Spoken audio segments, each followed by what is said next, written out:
Do we need a flag? Does college football need a flag? We don't have one right now. The conferences have their own logo, and of course you could put that on a flag, but that would be lame. And so if we had a flag in college football right now, I've got an idea, and the idea is we just take the Gadsden flag, the Don't Tread on Me flag. You've seen it with the snake on it.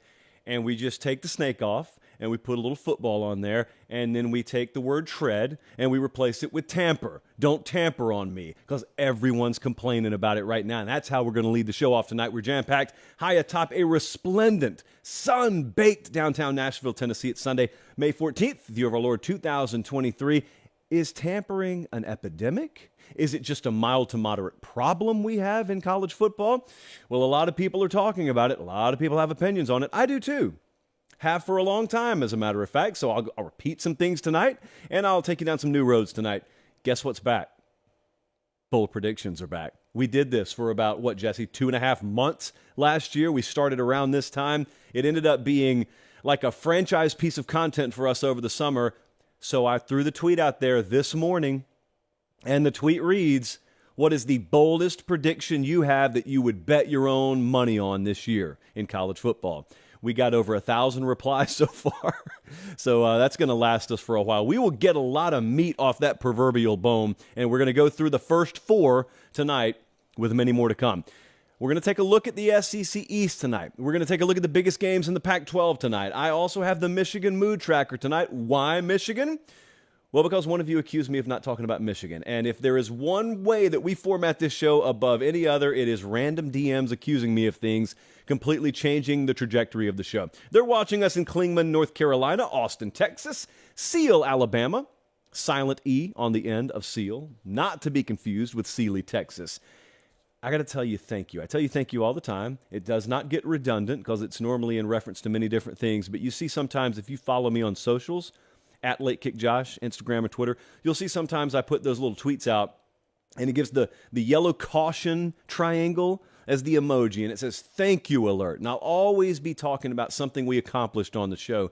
There are 2 reasons I do that. Well, 3 reasons. Number 1, just general thanks to you guys because you always make that possible. Number 2, it's not quite like Michael Jordan with his high school basketball coach level of spite, but there were some people who said this wouldn't work, and I like to remind them occasionally it does work, this whole year-round college football thing. And you don't need to worry about that. Here's what you do need to worry about, and what we don't need to worry about.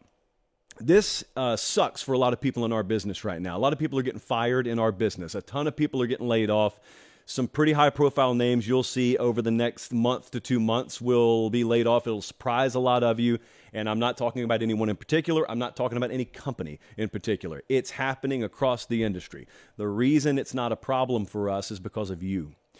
Because of you, this show, this little spinny logo behind me is a big-time success, and not only is it not something that anyone wants to hit the dump button on, it's something they want to invest more in.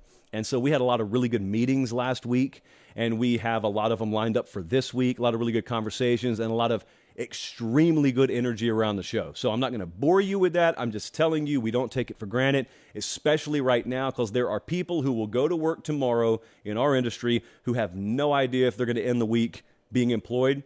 And because of you, we don't have to worry about that. And I appreciate that. Okay, that's boring, so we got that out of the way. So now let's get to the fun stuff. Or is it fun? Tampering. Dirty word, but it's the buzzword in college football right now. We're in the transfer portal era. We're in the NIL era. I'm being told we're in the tampering era too. Several of you have reached out to me about this. I think it was Feldman and it was Max Olson over at The Athletic. Both dudes do great work, and they put out a piece together about tampering, and it's right there on The Athletic's college football front page if you want to go give it a read. I highly suggest that you subscribe over there. Even though I don't have a skin in that particular game, they do incredible work, especially on the college football front. So they wrote a story, and they quoted anonymously a lot of coaches, except for Pat Narduzzi, who just went on the record. More on that in a second. The piece basically says exactly what you would think it would say. The G5 is being ravaged by tampering. You've got people who are cheating, and you've got a bunch of bad actors behind the curtain, behind the scenes, who are taking full advantage of kids who don't know any better.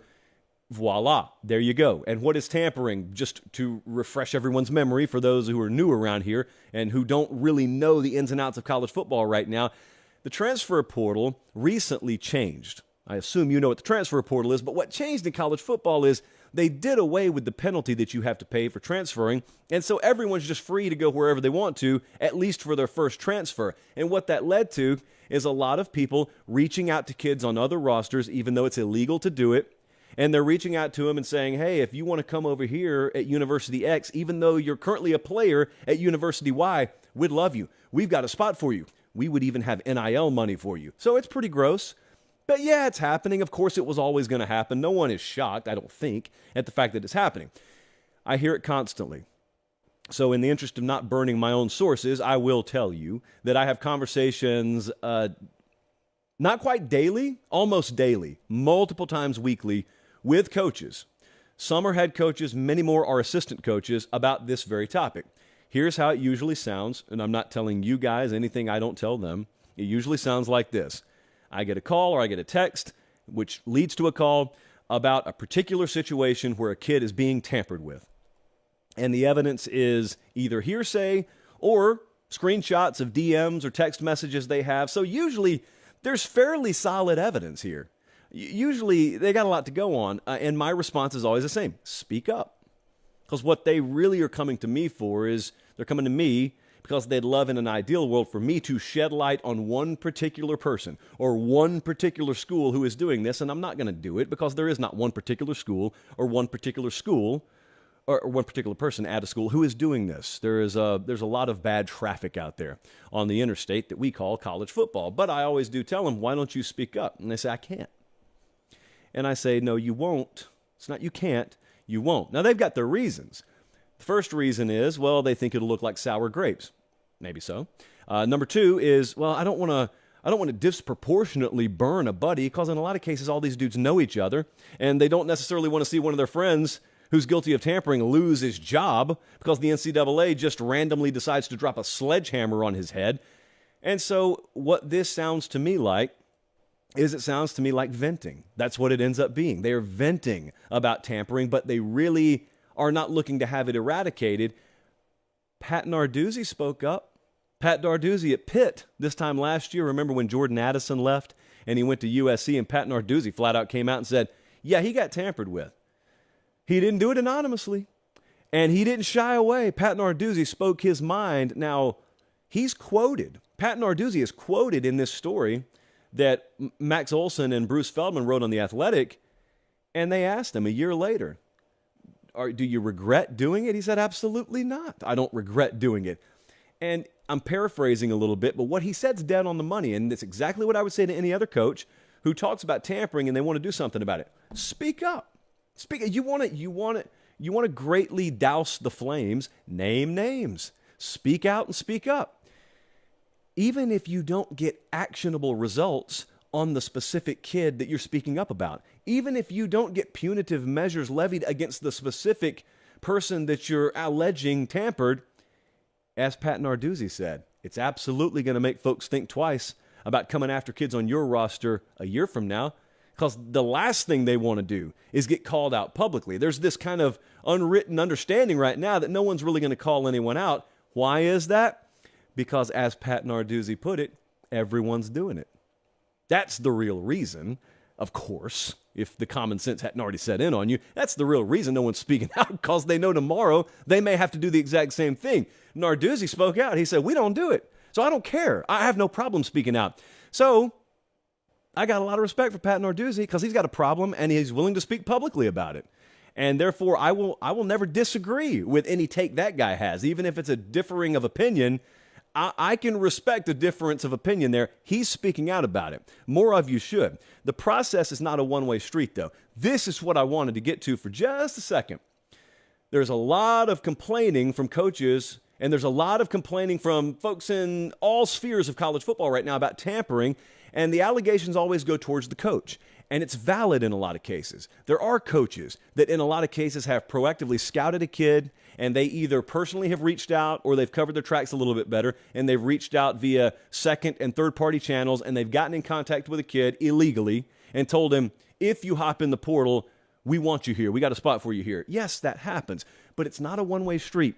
And let me tell you the stories that I hear a lot that never make it to your ears because there's not nearly as much benefit in it making it to your ears. A lot of times, coaches are receiving DMs. A lot of times, coaches are receiving phone calls and text messages from someone representing a kid trying to gauge whether there would be an offer if that kid went in the portal. Now, I know that this is probably not shocking news to you, but I would just ask, do you ever hear about that? And I'm not blaming kids, by the way. This is not me demonizing kids. I'm just painting the real picture for you. Tampering is a lot more layered than it seems. Right now, you just view these innocent fawn children on these rosters, and some evil coach comes in their DMs on Twitter or Instagram, and all of a sudden, oh, they're like a piece of meat. Sometimes it works that way. Let me tell you how it often works on the other side. The other side is running backs coach is chilling at 3:30 in the afternoon, and oh, his phone just went off. Who is this? Oh, that's the uncle of that kid I recruited 2 years ago. Wants to know if I'd have a spot for him here at Pate State. Well, isn't that peculiar? Isn't that strange? Now let me go act on it. Hey, I am not demonizing anyone. Sure, the coach is doing it's illegal. I'm just saying there's some guided information they have a lot of times that lets them know if we do go after this kid, not if but when he jumps in the portal, pretty good chance we're going to land him. Why? Because they already told us that we're going to land him. You can agree or disagree with all this stuff. You can agree or disagree with whether the transfer portal should operate the way it does. We've had that debate in college football. I don't think anyone's really changing their mind on it right now. Maybe a few of you are, but even if you are, it doesn't matter. It's not like the thing's going to close up. I do like the windows that they put in, but even with the windows, I mean, if you're a G5 head coach, right now you wrap up spring ball the same time that the big boys at the Power 5 level did. The big boys at the Power 5 level have used spring to basically do a stress test on their roster, and they've realized, yeah, we do need a couple of more pieces on the interior of our offensive line. Yeah, we aren't as good at slot receiver. Yeah, we did have a bad injury at safety. We do need some help there. They just go raid your roster. And if you're at Kent, if you're at North Texas, if you're at UL Lafayette, what is your recourse? You're a sitting duck. You're so vulnerable, and it was always going to be that way. And that's why a lot of people, not all, but a lot of people who have their hands on the wheel of the sport could not care less about the G5. They just don't care. They never really fought to preserve anything that you guys are doing. I'm telling you right now, you think they're looking out for you when they start talking about this auto bid process and the upcoming expanded college football playoff. I'm telling you, it's going to screw you 9 ways from Sunday there too, because while one of your participants, one of the lucky few, gets zapped up onto the spaceship of the college football playoff, it's coming at the expense of big-time schools not scheduling you anymore, because the expanded playoff makes it such that they don't have to go undefeated anymore, and all things equal, they'd just rather play 12 Power 5 opponents and maybe 11 Power 5s and an FCS. You're the one that gets hung out to dry. No one's looking out for the G5. No one is. Even the people who claim they aren't. At least I've always been honest about this. At least I've always sat here and said it's laughable that we pretend all of these 130 some odd teams are under the same umbrella. It's never been that way. But I digress. That's another segment. The grossest part of this thing has been and will continue to be handlers. Okay, you may think that, that wide receivers coach tampering with that kid before he's ever entered the portal, that grosses me out. No. What would gross you out infinitely more, if you could see it, is overturning the rock and watching all those handlers and all those agents scurry around. You don't know their names. They like it that way. You don't know anything about them. They like it that way. They want to operate in the shadows, and they want to have the kid be out in the forefront. They just want to leech off of that kid. And there was a really good point made in this athletic piece that I would like to reiterate to you, because I don't think a lot of you know this. In the NFL, it's very structured. They have a players association, and did you know that agents in the NFL have a commission cap? They can earn a max of 3% of your earnings. So if I'm representing you, you sign with the Jets for $50 million over 4 years, I can get 3% of that max. We don't have a players association in college football. CFB, you've never heard those letters put together because it doesn't exist. And so it's just a free-for-all. And if I go sucker a kid and his family into me representing him, I may have his best interest at heart. Not if I suckered him, but I may represent a kid and truly have his best interest at heart. There are some good actors out there. You do know a lot of their names. There's a reason you don't know the names of the bad actors. They don't want the light shown on them because of just what I told you. They are bad actors, and they understand I could go convince a mom that, hey, I'm going to get your kid 75 or 100 grand. Who cares if I take 15% off the top? By the way, could you sign this piece of paper that says that same conversion rate applies over the next 10 years, even if he gets to the NFL? Yeah, that kind of stuff. Illegal, by the way, but is the kind of backwards agreement that you see being agreed to a lot of the times. It's gross. It's really gross. So tampering is here to stay. It is the way of the college football world. The only way that you could circumvent it, slow the flow, if you will, is speak up. Take the Pat Narduzzi approach in life. Just speak up. You'll be shocked at how much less you have to deal with this just for people being scared you're going to call them out by name. Bad press is a great deterrent. It is like the fire extinguisher to tampering. Just call people out. It's not a crime. Pat Narduzzi hadn't been locked up. Quite the opposite. He said, we didn't even have to deal with tampering this past cycle. What do you know? Oh, the one more thing I was going to say. So you can like the stuff or you can not like the stuff. I don't think most of you like it. Please just don't. I know what's going to happen. This is why I have to say this. I'm going to look in the comments and I'm going to say, oh, you got a big problem with tampering. You got a big problem with the portal, which I don't with the latter. But you got a problem with tampering and you got a problem with kids moving all over the place, but you don't have a problem with coaches do the same thing. Coaches don't do the same thing. There's not an apples to apples comparison between coaches professionally moving around and players moving around. As I have said 999 times, we'll just make this an even 1,000 when I go to Oklahoma State and agree to be your defensive coordinator. They put a piece of paper in front of me. You might also know it as a contract, and I sign it. And there is language in that contract that spells out exactly what happens if I leave and break this contract before it expires. So if I go to Ohio State, for example, and I want to be their defensive coordinator because they're offering me more money, Oklahoma State doesn't throw their hands up and say, well, there he goes. There he goes again. That doesn't happen. Someone's paying someone a buyout. Now, I know what the retort is, so I'll also save you time on this. Well, yes, but those are employees, Josh. These players aren't. That's why some of us just want to push the wagon on down the road. We don't want to hem-haw around. We don't want to stop at the rest stops. Let's just get to where we're going. And if it's employment, if that's where we're going, let's just go ahead and get there. So I can stop having to deal with comments like that. Well, coaches do it. Why couldn't players do it? Oh, such happier times on the horizon here. How should I intro this, Colin? How did we do it last year? Great preparation for tonight's show, as you can tell. Let me take a sip from the chalice. It gives me time to think. I've got it. All right, here we go. Pretend like you didn't hear the last 30 seconds or so. Bold prediction season is here. We got one question. I need one answer from you. And the question is, what would you put your money on this season? And out of all those things you'd put your money on, what is the boldest prediction that you'd be willing to bet on? We got 4 of them tonight, but we got about 1,000 of them to go. We may not get to all of them before kickoff, but the best will be featured prominently on the show. So let's take a look. What is the first bold prediction of 2023? Stephen from Blairsville, Pennsylvania. Here we go. Penn State makes the playoff with an undefeated regular season. And then we had some win margins over Ohio State and Michigan. Let's just focus on the core principle here. Penn State makes the playoff. Undefeated regular season. What kind of boldness grade are we going to put on this? Penn State going undefeated in the regular season is an 8.25 for me on the boldness scale. I just upped it, Jesse. I know we agreed to 8. I went 8.25. This is not off the charts. In years past, this would have been well into the 9.5 range.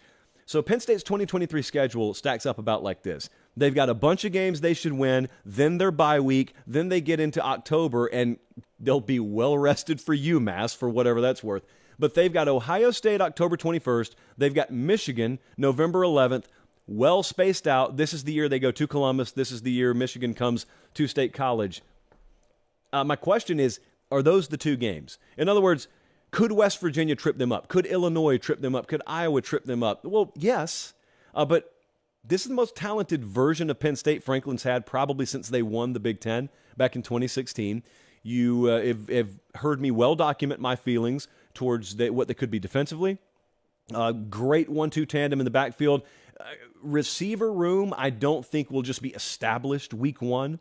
They've got the Cephas kid coming in from Kent State in the summer. Drew Aller at quarterback. Another question about him is not what he'll be in week one. Like I just told you, their schedule's not front-loaded. It's what will he be in week 7, week 8, week 9. They've got time to, I guess for lack of a better phrase, ease him in. Now, that's not ever what they would call it, but I'm just telling you, when you're favored by double digits every week for the first 5 or 6 weeks of the season, you don't have the sense of over-the-cliff urgency that you would if you had Ohio State in week 2, for example. This is an 8.25 for me. Penn State undefeated regular season, 8.25. There'll be a dog at Ohio State.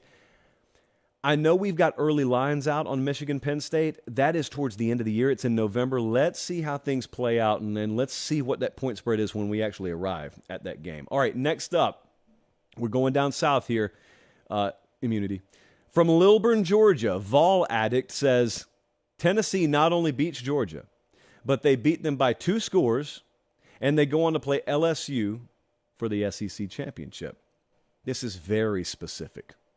So they're going to beat Georgia by 9 or more.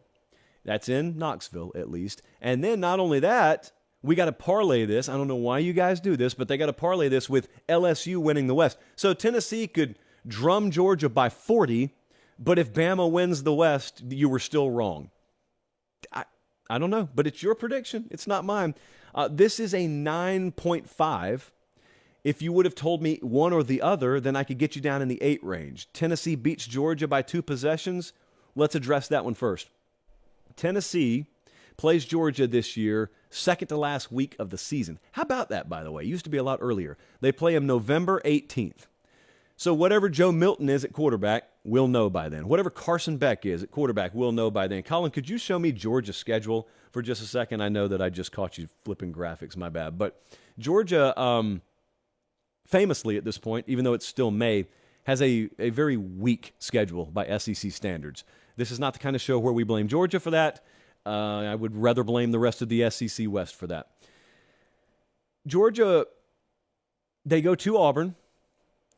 They will have gone to Vanderbilt. They will have played Florida and Jacksonville. They will not have faced any kind of remote hostility on the road that's in the same galaxy as what they'll deal with at Neyland later in the year. Now, it's one thing if Tennessee has disappointed and they're already a 3-loss team or something like that, but it's another thing if Georgia has to deal with a dose of what Bama had to deal with last year, where one or both of them are undefeated maybe, and all of a sudden you walk in, it's just like a big orange hornet's nest, which, Colin, could be the new nickname of the stadium if you guys ever get tired of what you currently call it. So the whole quarterback thing notwithstanding, the battle-tested nature of Tennessee by this point is what could be curious, could be interesting. So they will have already played Bama. They will have already played A&M. They will have already played some really good rosters. Whether those are good teams this year, Bama will be good. A&M's another story, but they will have played some really good NFL-loaded rosters. Georgia will not have necessarily faced that. Now, if Georgia's skull-dragging everybody by 30, it does not matter.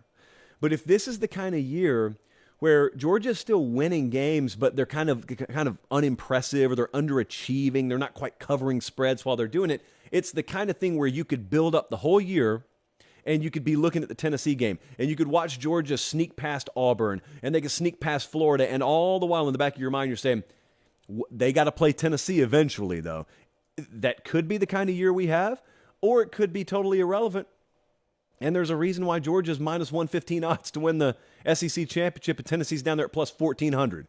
Those numbers could just validate themselves. I'm putting a 9.5 on this, though. If you're telling me they're winning the East and they're beating Georgia by 2 scores to do it, and they're facing a specific team out of the West, that's a bridge too far for me to go anything less than a 9. Speaking of bold predictions, I've got another one here for you. The model really hates this one. From Peachtree City, Owen said Sark has never won 10 games as a head coach. The streak will remain intact as Texas, misses a bowl game this year. So the smoke starts to come out of the model. Okay, the model would like Texas to win the AFC next year. So the model is permanently drunk on Texas. But even I have to look at this and say, what are we talking about? Miss a bowl game? They get a bowl of food in week 1 and rice before they go to Bama. Yes, there's a tough game in week 2, which they are a single-digit underdog in, might I add. But elsewhere, Texas is favored to win the Big 12. That's not news. They have been before. I actually agree with those numbers this year. The over-under win total is 9.5. So you're telling me they're missing that by, 4 games? Or I guess you can't win 5.5. So they're gonna win 5 games where they're over-under win total of 9.5. They're favored to win the Big 12. They're plus 1,600 to win the national championship game. Now, I am cognizant of one thing. And that's the only reason I didn't make this a 10. I made it a 9.5 on the boldness scale instead of a 10. This time last year, I sat right here, and someone predicted A&M to win like 4 games. And I had the foolish thought to label them a disaster-proof roster. That just means they have a level of talent that makes them immune to falling off a cliff. They could underachieve. They could win 7 or 8 games, but there's no way they would just fall below bowl contention. Well, they did. So I will never say never. But I will say Texas is making a bowl, and they're going to make a really, really handsome bowl. This is not one where they're, fighting to get to Shreveport. All due respect. Texas is making a bowl. They got the 19th. They're 19th in the country in returning production this year. Their roster, like I just said about A&M, their roster is too good to allow this to happen. And also, this is not a team that disproportionately relies on one superstar quarterback. They've got Malik Murphy sitting in there, which a ton of teams would love to have as their starter right now. So even if they have the worst happen, and that is a quarterback goes down for the season, even then, they've got backup options at the most important position. So Texas missing a bowl, 9.5. Lastly, for today, this one was out there a little bit. Eric said Colorado's going to have a better record than Miami. Eric, I don't think you're right. The preseason over-under win totals here are Colorado over-under 3.5 wins. That's up from 3. And Miami over-under 7.5 wins. I would be curious if Eric expects a surge from Colorado, or he expects a drop-off from Miami, or he expects sort of a meeting in the middle at around 5 or 6 wins. This is a tall, tall task for Deion Sanders in Colorado to pull off in year 1. And that's not even considering Miami could just flat out hit their over and win 9 games or something like that. So I'm putting this at a 9.75. Miami, obviously coming off a less than desirable finish last year. Colorado's coming off a 1-win campaign. Miami went to work in the portal. Also, the infusion of new ideas offensively and defensively. A couple of new coordinators down there. They probably won't click right out of the gate, but it's a big thing to have Tyler Van Dyke still there. A guy that just a year ago, 2 years ago really, if you count last year, showed you he can play the position at a really high level. And Shannon Dawson's the offensive coordinator down there. I think they'll be more than okay. Whether they challenge to win the ACC doesn't matter in relation to this prediction. You said they're going to have a worse record than Colorado. That I have a hard time seeing. So I'm going to put a 9.75 on that one. And with that, bold prediction season is back. Academy Sports and Outdoors is probably one of the most important places to be this time of year. Dare I say any time of year, but especially this time of year. I think that some of you are going to be surprised. Some of the towns that we're about to open new Academy Sports and Outdoors locations in, you're going to be surprised. Because I've had some of you hit me up from these locations and say, I don't have an academy anywhere near me. You will soon. So that's a little teaser. But in the meantime, you've got internet. You've got academy.com. They've got our back. I told you thank you at the beginning of the show. And I told you we're in such a blessed position. We don't have to worry about a lot of the concerns that some other folks in our business have to be concerned about. Well, Academy is another reason. You guys and Academy Sports and Outdoors, those are the ones we need in the foxhole with us. At that point, management can do whatever they want to. Go play HR and ping pong down there for all I care. But Academy Sports and Outdoors, one-stop shop for all things outdoor sporting goods supplies, plus, and you just fill in the blank after the plus because there is a number of things they have there that probably surprise you. Every day we are getting DMs from people saying, I went to Academy for the first time, And it never underdelivers. Everyone, to a man, to a woman, they're always shocked that I found this there. I went there for one thing, but I found this and this there. Just trust me. Would I lie to you about this? No, not unless they paid me $1 billion. And even then, probably still wouldn't. I'm not lying to you about this. Academy's got a ton of stuff that you need, including some stuff you didn't even know you needed. Academy.com online if you can't get there in person. Thank you so much to our friends at Academy Sports and Outdoors. Let's pull out that microscope. Telescope? Nah, it's probably a microscope sort of thing. And let's look at the SEC East. We're doing a lot of looks, post-spring nature at some of the different conferences and different divisions in college football. And the East is interesting because it's down. That's why. And it's been down for a while. And it's getting old, and I would love to see this change. So let's just start this by looking at the standings last year. Georgia ran away with it, Tennessee second, and South Carolina had another surprisingly good year. If it's not Georgia this year, Georgia's the overwhelming favorite. If it's not Georgia, who would it be? How would this happen? I want to remind you guys, if you're not familiar with the odds market and how things are stacking up this year, sometimes you have a favorite, then you have a solid second tier, right? In the SEC East, that is not the case, at least in the odds market. Now, odds mean nothing once you kick the ball off, but this is all we have to go on right now. So Georgia's over-under preseason win total is 11. Tennessee's is 9. And then I want you to listen to this. The next closest team is Kentucky at 6.5. Missouri, 6.5. South Carolina, 6. Florida, 5.5. And Vandy, 3.5. For the record, Vandy over 3.5 is one of the best bets in the country. If you wanted to know who the worst team, keep this graphic up, Colin. If you want to know who the worst team is, odds-wise, in the SEC West, it would be Mississippi State. And you could slot Mississippi State right there if you're watching on YouTube. And if you're listening on podcast, there are 5 teams in the East that have worse odds than the worst team preseason in the West. So that's gross. That is a gigantic ankle weight, although it's not the way it works necessarily because it just means the net result is Georgia has a very, very easy schedule by SEC standards. But if it's not Georgia, I would assume Tennessee. I would be very, very surprised, frankly, if any of those other teams made a run. But what's interesting with Tennessee is that game's not until later in the year, as we just talked about a little while ago. What's interesting with Tennessee is there are going to be some folks doubting them that also talked last year about the system. Now, follow me here because I want you to be ahead of the curve on this, and I don't want you to fall into this trap.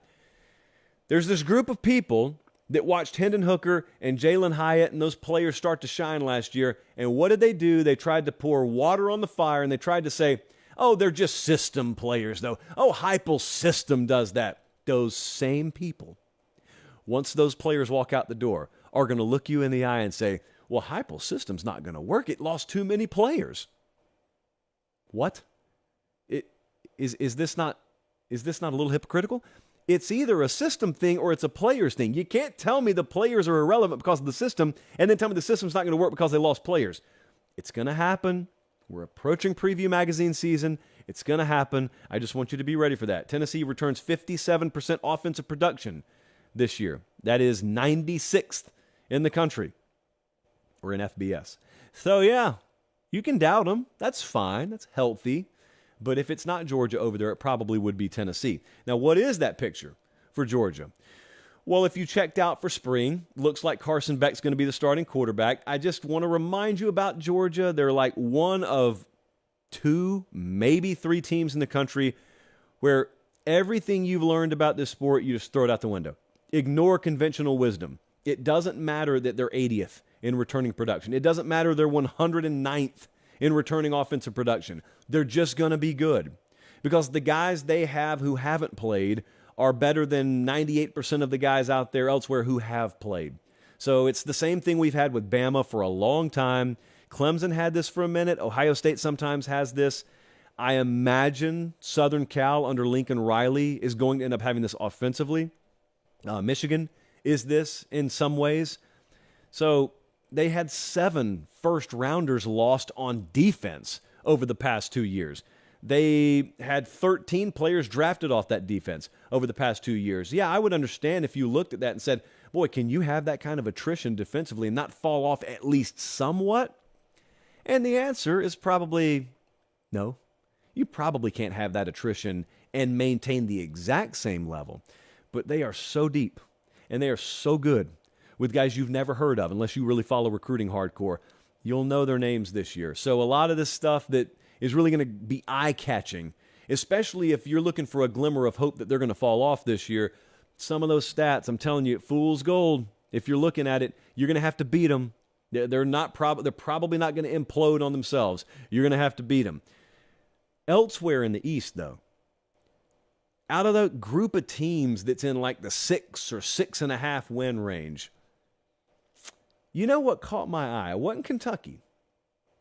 South Carolina catches my eye. Their over-under preseason win total is 6. Now, I know why it's down there. It's always the same thing. It's their schedule. They play 5 games versus teams with preseason win totals of 8.5 or better. Or, I mean, the schedule's tougher than that in the country. So, again, it's college football. Strength of schedule matters a great deal. You are not always what your record says you are because the quality of team tied to a record in a lot of cases has to do with who you've played. They're 102nd in returning production this year. That's going to be the headline grabber.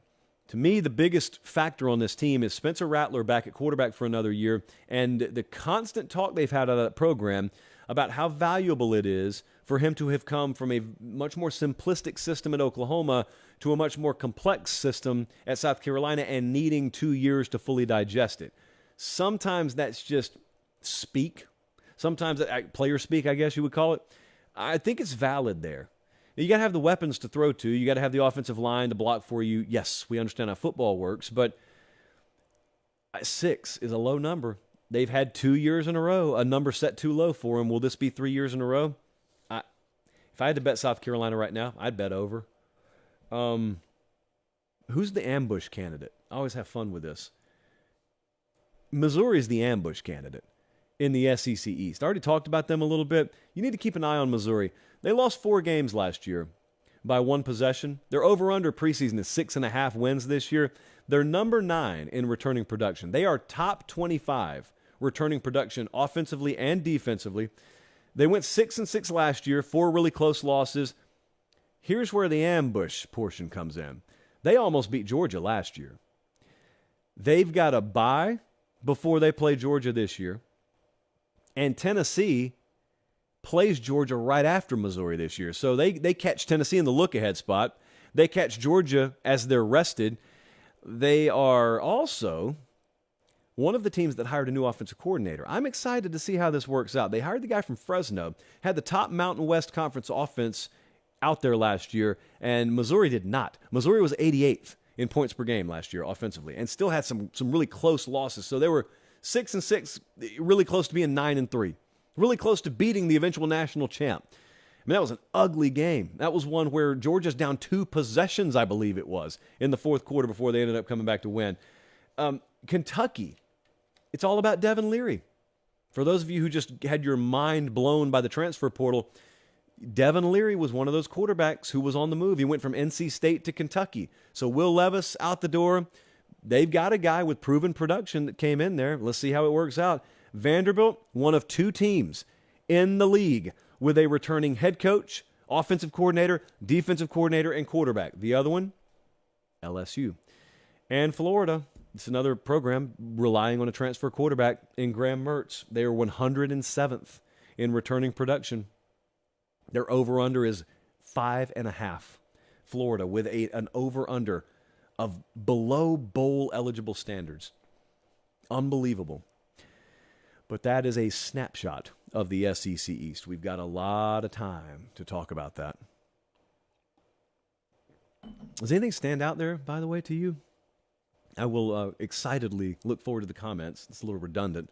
They're watching us in West Jordan, Utah. Even further out west, they're watching us in Modesto, California. A lot of freight activity comes through Modesto. And Castleberry, Florida.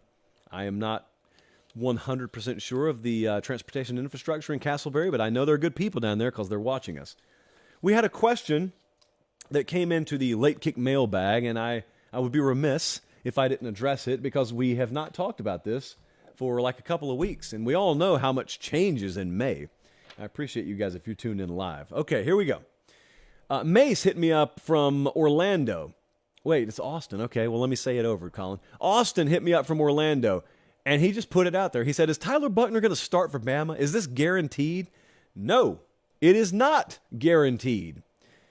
Somehow, Alabama ended up being the only team out there that came out of spring with a muddier quarterback picture than they had going into spring, which never happens. So that's a rarity to say the least, especially at Alabama. I was talking to a coordinator last week who's not coaching at Alabama or anything like that, just kind of an observer of the program. And he said, can you believe they found themselves in that desperate a position? And I said, good question. No, I cannot. And I still can't. I can't believe they were in that position. But that position they were in, consider this. So they bring a quarterback in post-spring from the portal. Tyler Buchner was at Notre Dame. His coordinator's at Alabama. He's now at Alabama, so we remember all that. That's how that shook out. Then no one transferred. That's the most hidden and possibly telltale mind-blowing sign, is you had a guy come in after you got two more guys who were just battling it out through spring.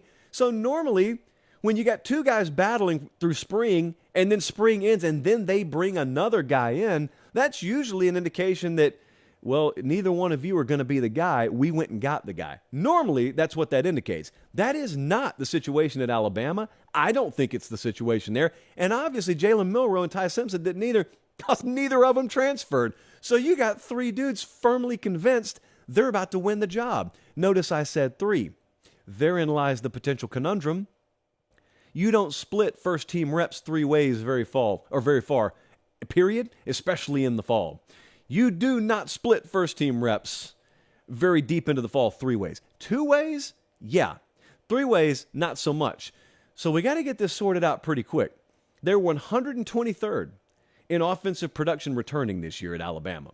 So this is not some of those years where it looked like you could probably take Jesse if you firmed up, the structural integrity of his shoulder a little bit, and I could have dropped him down there with those receivers and backs and offensive line, and Jesse could have been middle of the pack in terms of SEC quarterback production. This is not one of those years, but I also don't think it's going to be one of those teams. So I'm going to say to you again what I said when this happened. Tyler Buchner, welcome to Tuscaloosa. I do not think this makes him the automatic starter at quarterback there, although I do agree there's a reason they brought him in. The second thing I'll say is I still think they can win with Simpson.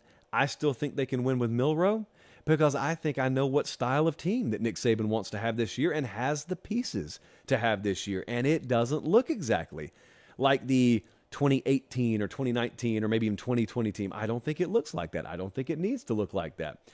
You're going to see a lot of talk about, well, can this quarterback, whoever it is, can he fill the shoes, fill the void left by Bryce Young? Let me spoil that for you. No, they don't have Bryce Young there. They don't have anyone who could tote Bryce Young's jock there. They probably don't need to, because I am old enough to remember us going to Atlanta a couple of years ago, and Bryce Young takes the field against Georgia and ends up beating them in the SEC championship game with no run game. You got Brian Robinson, who's hobbled, and no one behind him. And one of the talking points going into the game is Alabama's just going to have to win without a running game. And we were so taken aback because we had never said that before. That's not ever going to be the case with this team this year. Quite the opposite. I think it would probably be a mild to moderate surprise if any of these quarterbacks end up taking over multiple games. And the reason I say that is because stylistically it's not what they'll need this year. They've got a good enough road grading offensive line. They should have tons of options for high-level running back play. They should be okay at receiver. They've got a secondary that I don't think will get torched regularly, causing them to need to score 38 or more per game. I don't think that's the kind of Alabama team you're going to see.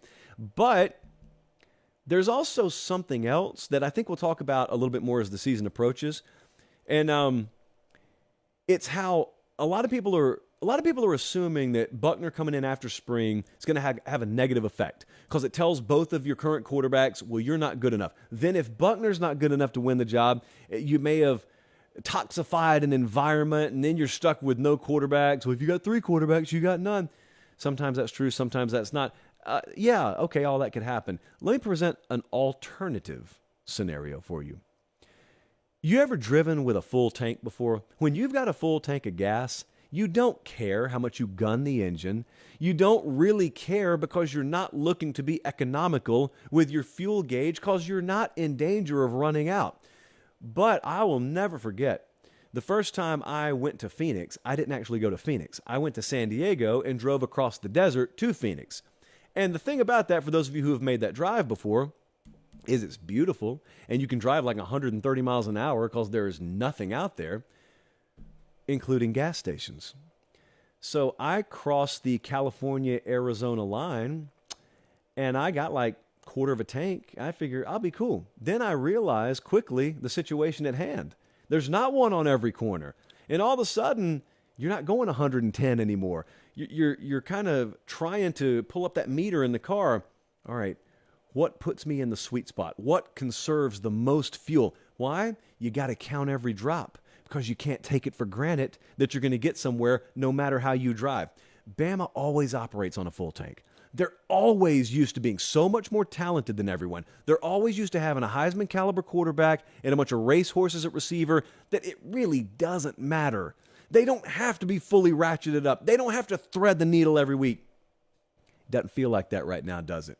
Now, in reality, they're going to out-talent most everyone they play still. Even if you consider them down or vulnerable, they've got studs everywhere. Jesse, what'd you tell me? They have half a dozen former 5-star players just at the edge position. They are ridiculously loaded. They just brought in the best recruiting class I think they've ever brought in. They got them all over the place, just not at quarterback. Well, what that can do to a team, and I'm sure Nick Saban's gunning for this, is it can convince them their tank's a lot closer to E than it really is. And if you get an Alabama team that's convinced it's running on empty, Jackson Brown made a great song out of it. Alabama could make a great season out of it. That team right there can win a national championship this year. Don't kid yourself. There is no program out there that is complete. There's no program out there that has this insurmountable task because they've got a stud quarterback and a dominant defense. Caleb Williams may fit the first part of that description. USC's not shutting you out defensively.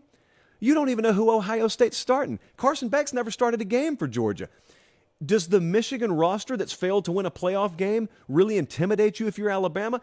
LSU beat you down there last year. And when's the last time that folks started regularly beating you 2 times in a row? No. If he, Nick Saban, convinces them that they're running on quarter of a tank, eighth of a tank, when in reality we still know they're much closer to F than E because of this quarterback situation, there could be a reverse effect on that team than the one the rest of the country is expecting. And I'm sure for that reason, Nick Saban will be more than happy to field questions about how vulnerable they are and how much question there still is at quarterback, because there is. It's just that he may be able to win regardless of who they start back there. I need you to do me a favor. It's really easy. Click the thumbs up button and then subscribe to the channel. That's it. 58 now. This is a bad trend. 58% of our audience is unsubscribed. I don't want to throw out threats, and I won't. I'm not buying Bradley dinner next week if you don't subscribe to the channel. So yeah, I am going to threaten you. And it's one thing if I threaten you. I know that doesn't work. But if I threaten Bradley the associate with starvation, I think you'll do the right thing. Let's do the mood tracker. Let's talk about the Michigan mood tracker. What's the temperature of this fan base right now? Excited, right? Yeah, probably really excited. Of course they are. Think about the past 36 months up there, or 48 months if you really want to go back. We talk about the word can't a lot around here. We talk about people saying things that you cannot do. And for a long time, it was very popular to say Michigan can't win the Big Ten because they can't even beat Ohio State. And now all of a sudden, that's totally inverted. Now Ohio State, they're not even going to go beat Michigan. Ohio State can't win the Big Ten. They can't win a national championship. They're not saying that first part about Michigan. Now that brings me to the second part they are still saying. They are still saying you won't win a playoff game once you get there. And that arrives us at the Michigan mood tracker. First world focus. is the Michigan fan base mood right now. You guys are in such rarefied air, places you've never found yourself in the Harbaugh era, places you've never found yourself this millennium until like 5 minutes ago. Do you know what the biggest topic of conversation around Michigan households is right now? Around the water cooler? Around lunch tables? It's how are we going to win a playoff game? You've solved the Ohio State puzzle. Now you know you got to go put it back together every year, but there is no longer this fear of ineptitude, of it not mattering what you do because they've just got our number. No, they don't. You've got theirs. So if anything, you just expect a competitive game, and then your way and your philosophy and your approach and your development, it's going to beat them, even if you haven't out-recruited them, although that may be changing too. You got that part of it figured out. You got the Big Ten championship thing figured out. You know how to do that stuff. It's the playoff. That's what you got to figure out. How do we win a playoff game? These are first world problems. It's a very first world focus. And it's a good place to be. Really good place to be. Because number one, you're still hungry because you haven't gotten to the mountaintop, but you have just loaded up on appetizers. So you got the main course still out there somewhere, but you're not hungry. Well, you're not going to starve. You're still hungry, but you're not going to starve. It's a great place to be. It's a great middle ground. They got a weak schedule. It's not something I blame Michigan for, kind of like I said with Georgia. It just is what it is. They've got a weak schedule. They play East Carolina to start, then UNLV, then Bowling Green, then they open against Rutgers. It's not a murderer's row. Unlike last year, we're not really talking about figuring out a quarterback situation or anything like that. We know who the man is up there. They are number 5 in returning production. A lot of the pieces you're familiar with are back. They have probably got the best running back tandem in the country. Although I will get some fight out of some folks about that. Whatever. They've got one of the best. I'd rank them number 1. So I'll say that much. They added a good portal class. It's not ranked number 1 because they didn't need it to be ranked number 1, but they sprinkled some really good pieces in from the portal. Their over-under preseason win total is 10.5. They are plus 175 to win the Big Ten. That is the best odds in the Big Ten to win the conference. They are plus 800 to win the college football playoff championship. So they've got the third best odds to win the national championship. It used to be that Michigan, their odds were so disproportionately off because it was correlated with the fact that odds makers didn't think they could beat Ohio State. And so even if we think they've got a good team, if they can't beat Ohio State, we're not going to give them any kind of decent odds to win the national championship.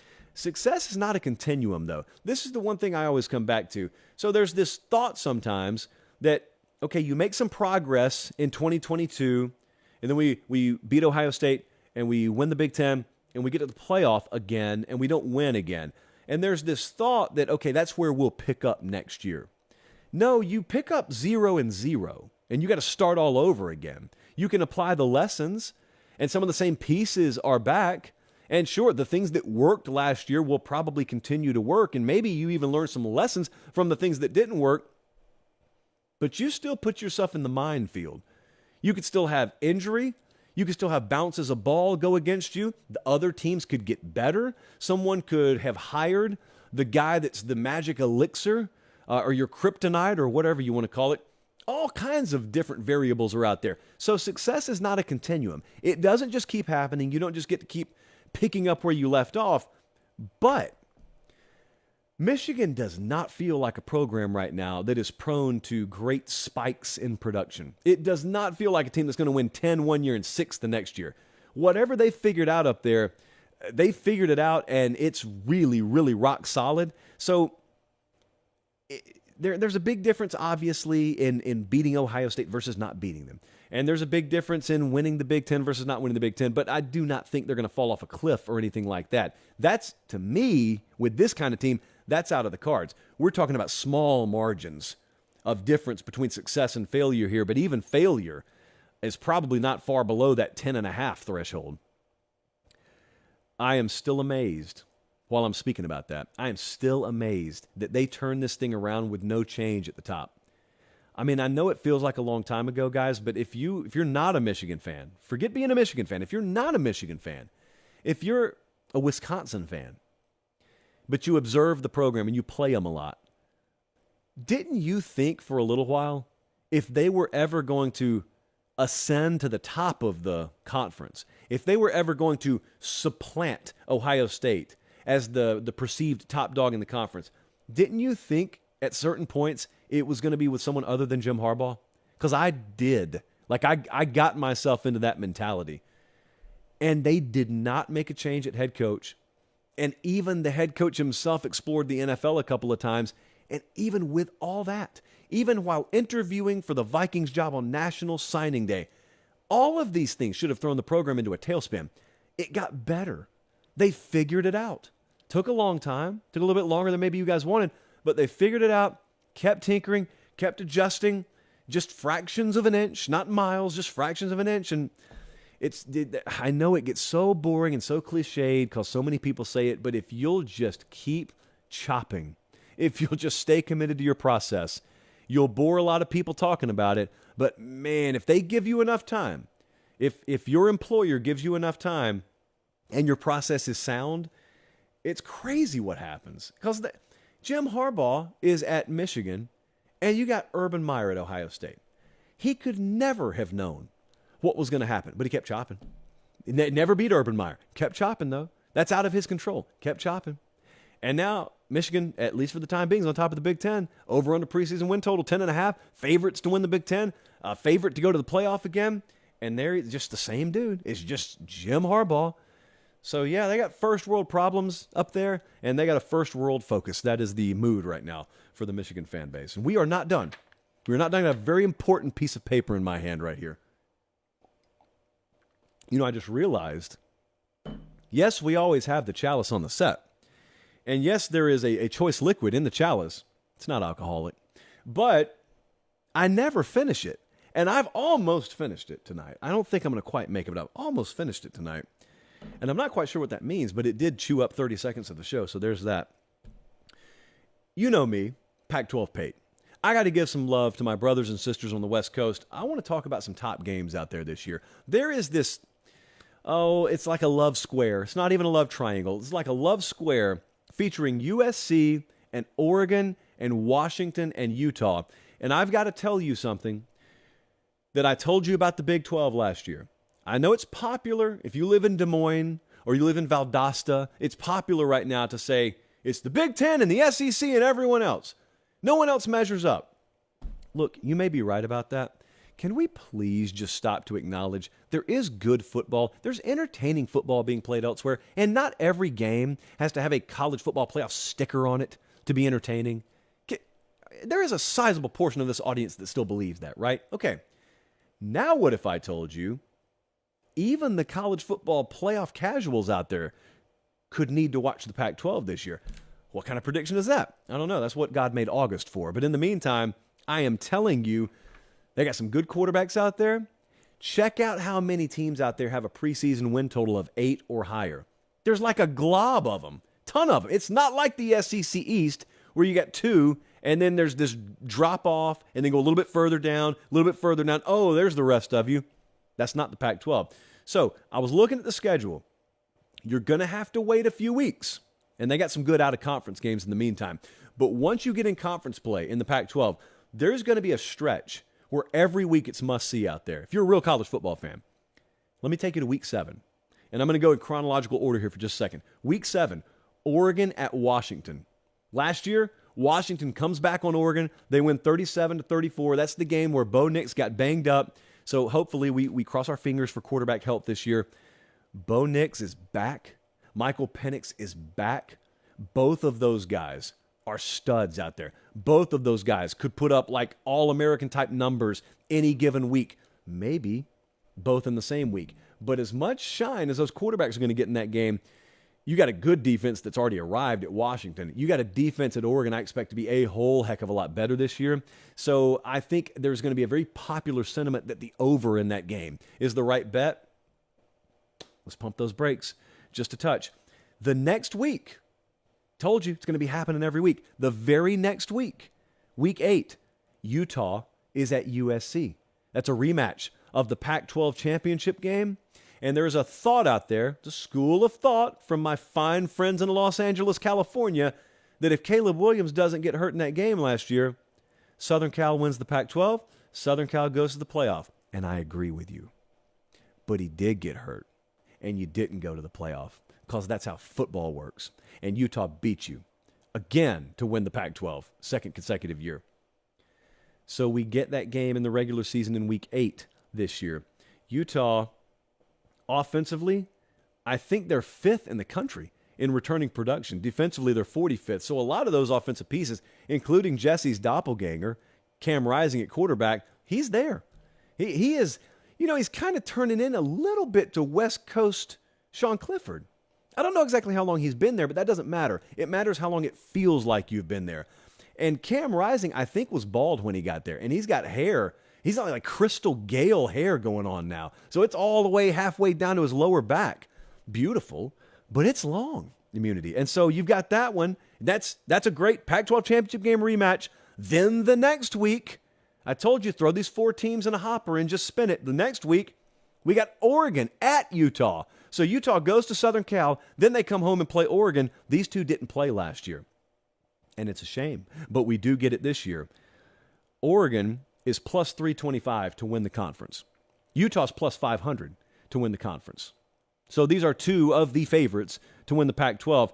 Really good test of physicality here. So Utah physically is one of the big tests for Southern Cal. Then they'll come home, and these teams will each be a test for each other in that department. Then, that's week 9, the very next week. I'm really looking forward to this one. Washington is at USC. The Utah game, 2 weeks prior, will have given us a really good glimpse into how this year's USC team handles a certain level of physicality. And the reason that's important is because 2 weeks later, this week here, Washington will bring that same level, if not that level and then some, defensively, into the Coliseum. You get Michael Penix on the same field as Caleb Williams. Caleb Williams is going to be the top player taken in the NFL draft next April. Michael Penix is going to be one that has an opportunity to rapidly rise up those draft boards. This is the kind of game, just because of how high profile it will be, that will matter a whole lot. They didn't play last year either. Washington and Southern Cal didn't play last year either. So we were robbed of several of these games, and we'll get them all this year. And then the week after that, bang, bang, bang, bang, USC at Oregon. Southern Cal's had a little run here, haven't they? Plus 180 makes USC the favorite to win the Pac-12. Plus 325 makes Oregon the second favorite to win the Pac-12. So you got the top 2 odds teams here. They wait till week 11, but they play in Autzen Stadium. To this point, USC will have gone to Notre Dame. That will have been their toughest road test. They will have not faced anything like they will in Autzen Stadium. Folks in Eugene are already talking about this game. That place will be insane. And I don't know what our tour is going to be called this year, but I will have failed mightily if we don't end up at Oregon for USC at Oregon. I mean, we should be out on the West Coast a few times this year, but yes, this should absolutely be one of them. Now, keep in mind, as I talk to you about all these games, forget about divisions. Divisions don't matter anymore. They're taking the top 2 teams out there. So at any given point, even if it's 2 teams that you previously know as being from the South or 2 from the North, we could have a rematch in the Pac-12 championship game. Oh, by the way, the week after that, that's when we get UCLA at USC.